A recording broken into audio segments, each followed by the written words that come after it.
Welcome to Your Sleep Coach, the podcast dedicated to helping you reclaim your nights so you can live your best days. I'm your host, Devin Burke, best-selling author, TEDx speaker, and the founder of Sleep Science Academy.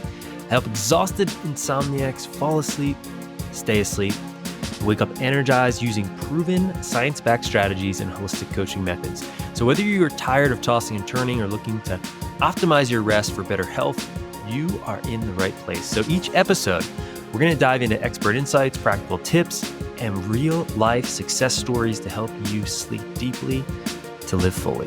No pills, no gimmicks, just the tools you need to create the sleep you deserve. So get ready to say goodbye to sleepless nights and hello to more peaceful, powerful, and present you. Let's dive in.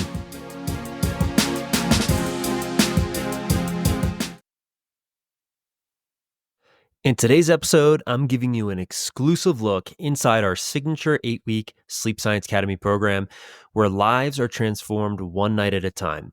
This training is designed to help you understand and overcome the root cause of sleepless nights. You're going to get a taste of the tools, the insights, and the strategies that have helped thousands of people finally break free from the cycle of insomnia and anxiety around sleep. So whether you're struggling with falling asleep, staying asleep, or simply want to upgrade your sleep quality, this episode will provide powerful takeaways you can start using today. So sit back, relax, or take notes if you're feeling inspired, and let's dive into this special training from our proven 8-week program. Okay, welcome to this new training in the sound sleep system called Sleep Recalibrating, where we're going to be talking about sleep drive, arousal, fatigue, and rest. Now, this is very exciting. From year after year, always looking at the latest studies and research and constantly looking to improve our program. From time to time, I create a new module when I think that it is appropriate. And so this is a newest module where I'm going to be sharing some of the latest science on some of the cutting edge studies being done on people that suffer from insomnia.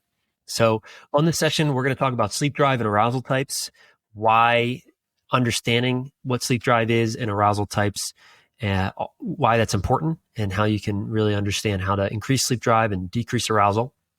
I'm going to share with you what I call Dynamic Sleep Recalibrating, or DSR, which is essentially what this program is all about. This is what we, essentially, this is our unique way of helping people with insomnia. You're going to learn about what that technique is and what it entails. I'm going to share some of the new science on sleep and daytime fatigue and the different types of rest and how to get more of them. So most people think of rest, they only think of one type. There's actually many different types of rest. And this will make more sense as we go through this training. Let's get right in. So the challenge is actually that chronic insomnia is a 24-hour disorder. So most people think when they think of sleep disorders or they think of sleep challenges, they think it's just like a nighttime challenge. And it's actually not. It's actually a 24-hour challenge. And so on today's module, we're going to be talking about how to address some of the challenges that are associated with having issues, trouble staying or falling asleep.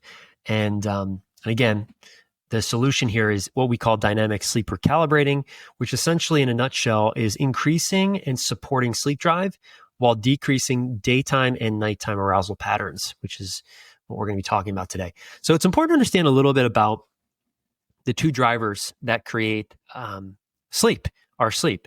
So there's something called homeostatic sleep drive. This, you can think of this as your hunger for sleep. This is that builds up, technically speaking, there's this neurochemical that builds up called adenosine. It creates sleepiness. And every night when we go to sleep, it gets cleared out and then it starts to build up throughout the rest of the day. So we want to increase our sleep drive. And most people that have issues either falling or staying asleep have actually low sleep drive. And they have high arousal, which is the other portion of this equation. So arousal comes in many different forms. We're going to be talking about the different forms in just a few moments, but we want to decrease arousal. Conditioned arousal, circadian arousal, and other types of arousal. You can think of arousal as, physical and emotional and physiological stress. So arousal, if you're aroused, you are, and not sexually aroused, that would, that's something totally different. Aroused means you're activated. Your body is releasing certain chemicals, neurochemicals that are then keeping you up. And so the goal here is to increase sleep drive, and it's actually to decrease arousal, not just at night, but during the day as well. And so what dynamic sleep recalibrating, or DSR, does is it helps reprogram the hyperarousal through awareness exercises and nervous system destimulation techniques while increasing sleep drive. So this is the technical definition of what it is that we do at Sleep Science Academy, but you're going to learn more about this, and this is going to make a lot more sense as you continue to move through this program. So here are the 5 things that actually kill sleep drive. So number 1 is naps. So if you're someone that currently is napping, you want to stop. And I know this can be challenging, and you've probably heard me say this in other trainings, but again, napping is going to decrease sleep drive. It's going to flush out some of the adenosine, which we want that adenosine to build up. That creates sleepiness. So really, really, really important that during this program, you don't nap. Now, after the program, you're sleeping great. Nap, sure, great. But during it, you don't want to get in the habit of napping.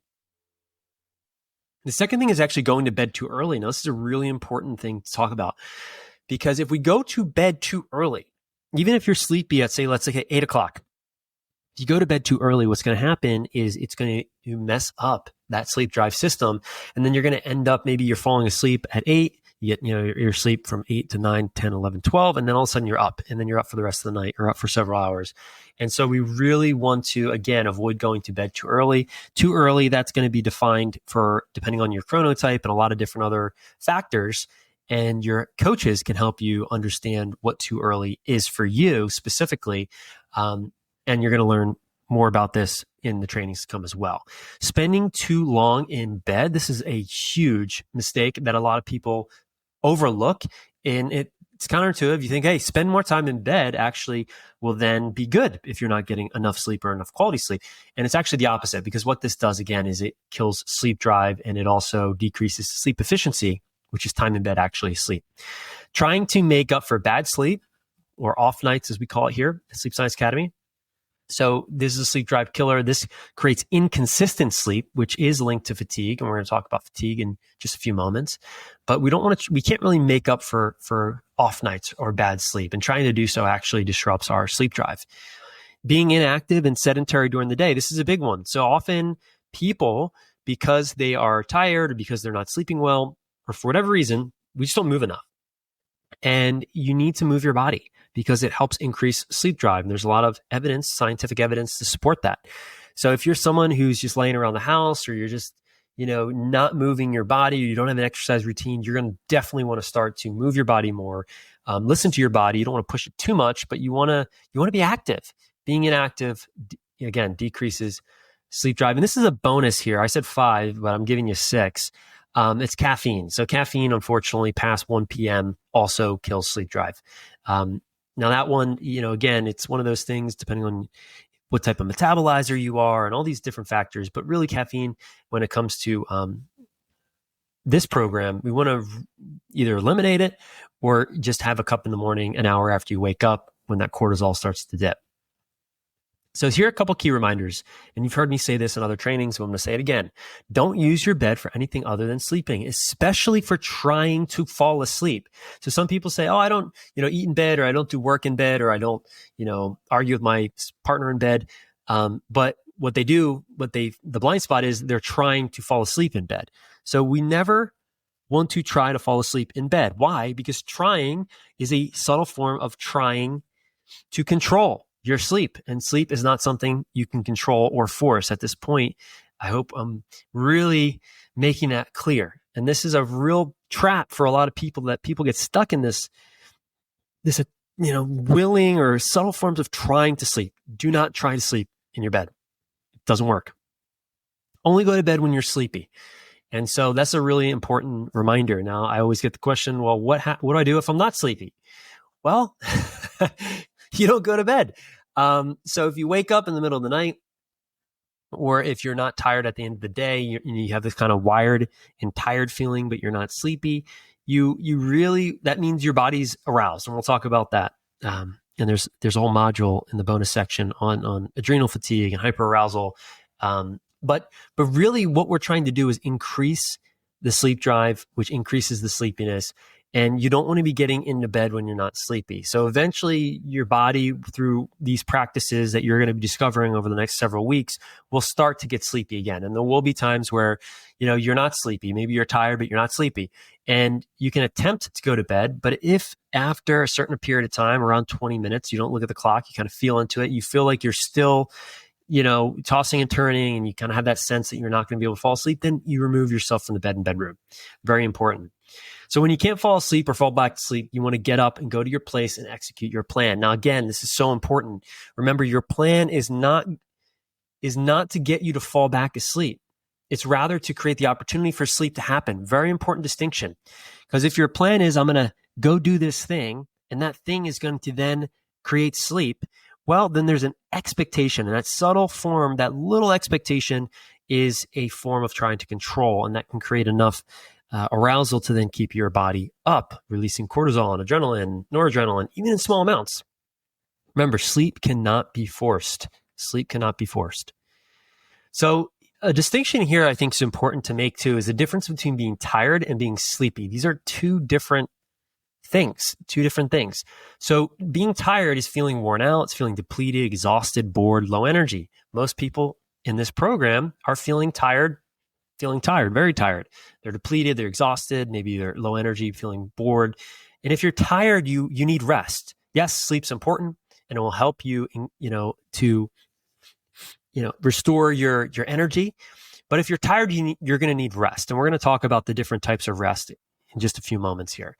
Now, sleepy is totally different. And for some people, you might not have been sleepy for decades, but sleepy is your eyes are feeling droopy, your head is nodding, your eyes, it's hard to focus, your body's heavy, you might feel a little bit of foggy. And if you're sleepy, then you go to sleep, but within your bedtime window. So you don't want to go to, again, not taking naps or going to bed too early, but sleepiness, that's a sign that your body's natural sleep drive is sort of balancing out because you're decreasing the arousal, and maybe you're implementing some of the other techniques that you're learning in this program. So really important distinction here between these two. So let's talk about arousal. So there's 3 different types of arousal. There's conditioned arousal, which is conditioned by repeatedly being awake, frustrated, or anxious in bed. There's circadian arousal, which is a dysregulated circadian clock, which is just your body's natural clock. And then there's other types of arousal. So we're going to just bucket everything else into this bucket here. This could be excitement. This could be stress. We could be aroused for a lot of different other reasons, whether it's positive or negative. It can be a form of arousal.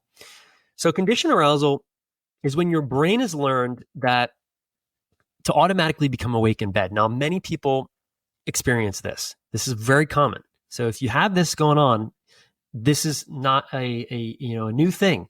So it's because you spent so much time being awake in bed in the past that now your mind is associated your bed with wakefulness or with stress or with anxiety. And that's called a conditioned arousal. So you want to make sure that you're only using your bed for sleeping. And when you can't fall asleep, again, get up and go to a place and execute your plan.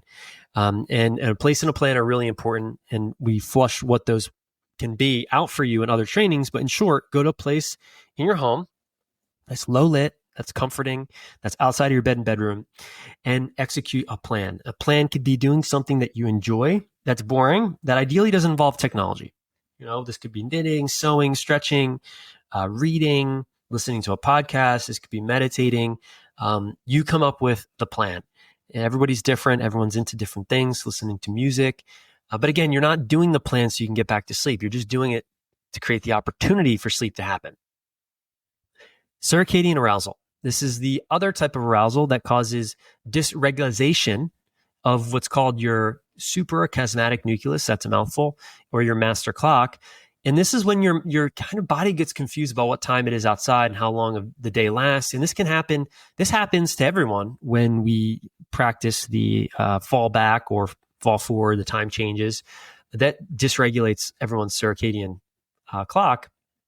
But this can also happen if you're living, as a biological night owl, or you're a nighttime person in a morning person's world, or vice versa, right? So you're not really honoring your natural circadian chronobiology, or you're spending too much time inside, which almost everyone does. there is a statistic, I think it's about 90% of people, more actually, spend 95% of their life inside.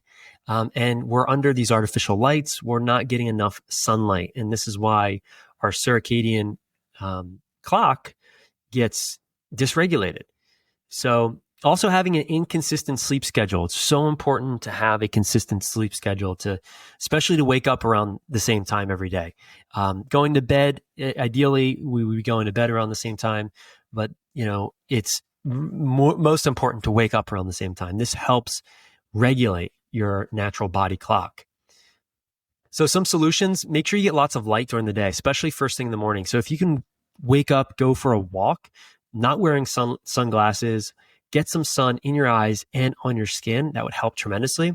You can practice the indoor sunset, so turning off half your lights and wearing blue light blocking glasses at night. I'm going to put a link to my new favorite pair of blue light blocking glasses. Viva Rays with also a discount for everyone here. Now, the thing about blue light blocking glasses, yes, there's real science that the artificial light limits the amount of melatonin. It's not, this isn't the solution to insomnia, but we want to do all the things we can to support it. Now, do you need to wear blue light blocking glasses every night? And if you don't wear them, are you not going to sleep? No. Does it help? Can it help create sleepiness? 100%. That's why I'm talking about it. And so, also what you're watching creates arousal. So if you're watching crazy, killing shows or some type of news or something like that, that's going to create a lot of arousal late at night. We don't want to watch that kind of content. We want to watch things that are funny or relaxing. The media we consume absolutely creates arousal. And then again, get up at the same time each morning and eat at regular time. So the more you can sort of get in a cadence and a rhythm with your schedule, that helps our bodies stay on a schedule as well. So other types of arousal, this is, lack of daytime rest, which we're going to dive deep into this training in a few moments. Lack of daytime opportunity to process thoughts. I call this nexting. And what this looks like is we go from the next thing to the next thing, the next thing all day. It kind of just seems like we're doing this, then we're doing that, then we're doing this. And there's no pause. There's no space. It's so important to create space throughout the day. If you go throughout your day, going from one thing to the next thing, there's no time to sort of let your mind process, let your body sort of shift back into the rest and relaxation. You're going to have such a hard time at night decompressing that you're going to take your day into your night. And so we want to really get in the habit of creating the opportunity to process thoughts. So creating some space, some energy breaks throughout the day and not going from one thing to the next thing. That's a sure way of getting overwhelmed and also creating anxiety. And so we want to stop that because that definitely doesn't help us here. And then a lack of clear transition from day to night. And then this is really, you want to give your body a signal that, hey, now it's time to transition, to relax. We just had this day. A lot of things happen. We're doing a lot of things. Now it's time to transition. So having a ritual or something that you do to transition from your day to your night, like maybe taking a hot shower and putting on your pajamas or whatever it is for you, can help decrease some of these other types of arousal. So practicing sacred rest, which we're going to talk about, scheduling white space, keeping a journal, taking long walks, getting in nature. These are all really healthy things to do throughout the day. And giving yourself a clear signal that the day's over. Again, a bed buffer. So and following that with a consistent bedtime ritual. Again, not trying to force or control your sleep, but just creating the opportunity for sleep to happen. Now, this is really interesting. So I found this fascinating. There's some new studies around sleep and fatigue. And so it's a faulty assumption that not enough sleep equals feeling tired today. Now, this was kind of surprising, and this might be surprising to hear, but it's all supported by scientific evidence that there's actually other problems that are creating the poor sleep and the feeling tired. Now, maybe you're aware of that, or maybe you're not, but we're going to get into it today. I'm going to share with you some of the new studies that have come out to actually support this. So the objective sleep parameters don't predict fatigue. So the new research, here's some key insights from reading the new research in the science. The things that seem most obviously linked to fatigue are not. So hyperarousal actually leads to more fatigue. This is really, really, really interesting. So So we already know that hyperarousal is a contributor to not being able to sleep. And so there is actually this landmark brain study that was done that showed people with insomnia had a higher brain metabolism during the day than healthy sleepers. So even though the two groups had the same amount of sleep, the insomnia group's brains were actually working harder at night. They were hyperaroused. And of course, having hyperarousal is more fatiguing than not. So, it's like the thing is, while your exhaustion may not necessarily be due to how little or how much sleep you're getting, which we're going to talk about, it's absolutely due to the hyperarousal. So your body's burning more sugar. It's almost like, I like to give the analogy, it's like you're working all night. So you might you're probably getting more sleep than you actually realize, which is called, and this is also linked to, we're going to talk about this, it's a sleep misperception. But this is what happens when you're aroused. You're burning more sugar. So that's why you wake up and you feel tired. You feel fatigued. And also self-fulfilling prophecy. So ruminating about fatigue and having unhelpful sleep beliefs results in more fatigue. And this is validated by the new research. So telling yourself that, you're so exhausted and so tired because you're sleep, and everything's because of sleep. If only you could sleep, then you wouldn't be so tired. You have energy and you'd be in a different place in your life, or whatever the story is, that actually results in more fatigue. So let's talk about sleep misperception, because this is really interesting. So for people with insomnia, the lighter stages of sleep, and again, this is validated by scientific research, lighter stages of sleep, specifically stages 1 and 2, can feel like no sleep at all. That's why a lot of times when people come into this program, they're shocked when they actually start to look at their Oura Ring data. They're like, wow, I'm actually getting more sleep than I thought. And this is why, is because you are. It's just you're not perceiving it as sleep before. But now that you have just something to validate that, it can help. And this has been validated through many studies. And it's sometimes, there's even a term for it. It's called paradoxical insomnia. So it's our perception of time and the amount of sleep are skewed for those that are dealing with insomnia. And again, this is backed by a lot of different studies and research. So you are getting more sleep than you think. For whatever reason, they don't really have an explanation as to why this is. But all the studies point to and suggest that people that suffer from insomnia just are not able to perceive the amount of sleep accurately that they're actually getting. So what is the other here? It's hyperarousal, right? So we know that that's burning more glucose through the night. It's the sleep misperception. It's that misperception of how much sleep, and it's inconsistent sleep, and then it's stinking thinking. It's our beliefs, it's our thoughts that lead to us feeling more exhausted.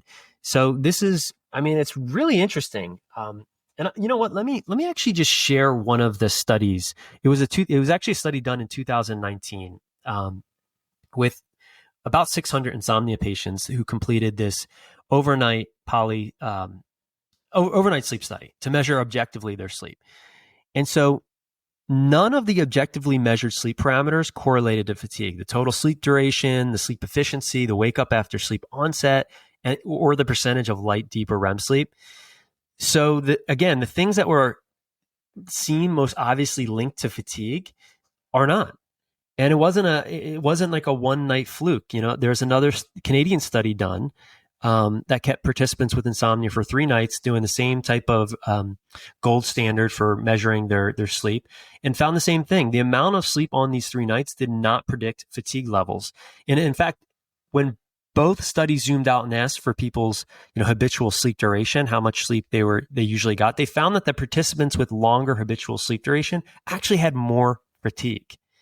So when you measure real sleep without bias, sleep duration is not associated with fatigue levels. Now that might be shocking, but all of the new science and studies are supportive of that. So what's really creating the fatigue is the hyperarousal, which is something that we work on in this program, the sleep misperception. And then yes, inconsistent sleep. So not being on a sleep schedule that did correlate to feeling fatigued. But most importantly, the thoughts, your thoughts and beliefs about your fatigue linked to sleep also created more fatigue. So hopefully that gives clarity for some of you that are really confused around why you're so exhausted and linking it back to sleep. So then why are you so tired? Why are you so tired? So here are just a couple of reasons we can sort of point to. So it could be, your circadian is dysregulated for sure. Lack of movement, it could be mild depression, work stress, anemia, pain or injury. It could be a side effect, even including sleeping medications, poor nutrition, substance use, inflammation, body mass index being too high, so being obese, illness, trauma. So these are all things that contribute to feeling exhausted. So we don't just want to, again, you don't just want to say, oh my gosh, it's sleep. It's not. Sleep is not the problem here. It's a result. So it's time to check in. Do you often feel tired when you wake up in the morning? Do you find yourself having trouble concentrating? Are your emotions easily affected by the actions of others? Do you suffer from headaches, muscle aches, or generalized fatigue with no known medical diagnosis? Are your relationships with others strained because of your inability to stay connected? Do you find yourself spending more time doing things you have to do versus things you want to do?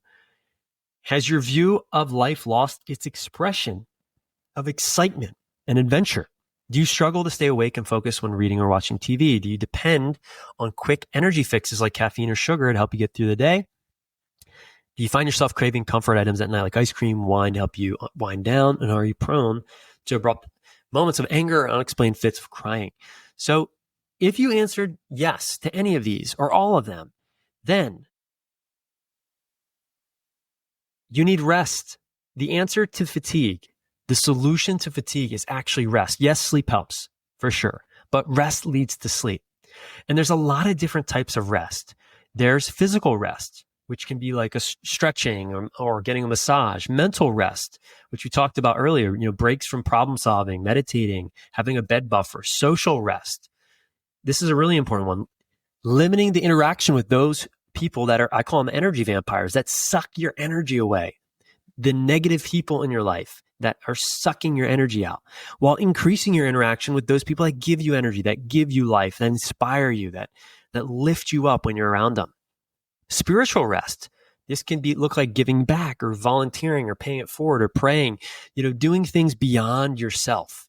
We're so, suffering happens within ourselves. And oftentimes when we alleviate suffering from those around us or attempt to, but through giving back or whatever it is, it actually alleviates our own suffering and allows us to restore our own rest. Sensory rest. This is a really important one. Limiting electronics. We're so addicted to our electronics.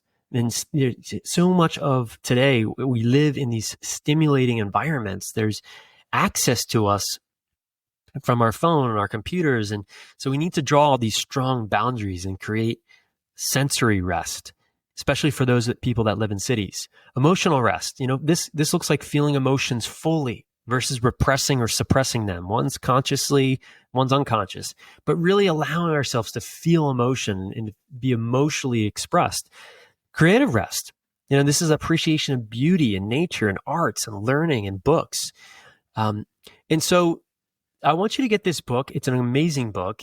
It's called Sacred Rest. And in the book, Dr. Sandra Dalton Smith, she's a medical doctor who was a sleep researcher, and then she became, a rest researcher because she realized that despite how much sleep she was getting, she still felt fatigued. And then she noticed in her practice, the same thing was going on with a lot of her patients.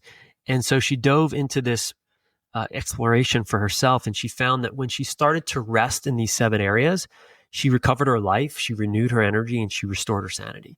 And that's what she talks about. So it's a great book. I'll put a link below this video for y'all to get it if you're interested in it. But it supports everything that you're going to learn in this program. It really does. Another way to practice rest is actually called non-sleep deep rest, or NSDR. And this is an acronym that was coined by Stanford neuroscientist Andrew Huberman. He's a PhD, very smart guy, has an amazing podcast. And during NSDR, you rest your body, but you don't really shut down your mind. So it's sort of like napping without the nap. And there's some videos that can help you release the tension and stress and focus on breathing. It's kind of like meditation, a little bit different. But really what you're doing is you're redirecting your brain's focus to create a relaxation response mindfully. So he has, he recommends 2 primary techniques. There's yoga nidra and there's also hypnosis. But I'm going to put some links to the ones that I like. One of them is in the Waking Up app. It's called Deep Rest by a woman named Kelly Boyes. But these are great to do, to practice throughout the day to restore your energy and to rest. Ideally, though, you don't want to fall asleep when you're doing these during the day, that is, again, because we don't want to decrease the sleep drive. So the bridge between the good and poor sleep and more energy is rest. Hopefully this is very clear from this training. Rest is important, and it's different than sleep, and it comes in many forms. And the more you prioritize rest, the more energy you're going to have. And the more you prioritize rest, the better sleep you're going to get. So commit to making rest a priority this week, today. Take action on these recommendations in this training, and I look forward to seeing you next one. Now, if you're ready to take the next step towards better sleep and want expert guidance, my team and I are here to help. You can book a free sleep consultation to learn more about how our proven approach can work for you. All you need to do is visit sleepscienceacademy.com to get started. And if you're passionate about sleep health and you want to help others overcome their insomnia, you can also check out our sleep coach certification program, where you'll gain all the tools and the training you need to guide clients to better sleep and transform their lives. So whether you're looking to reclaim your nights or make an impact as a sleep coach, it starts with one step. That's visit sleepscienceacademy.com to learn more. Thanks again for tuning in, and don't forget to subscribe, share, and leave a review if you found this episode helpful. Sweet dreams, and I'll see you in the next one.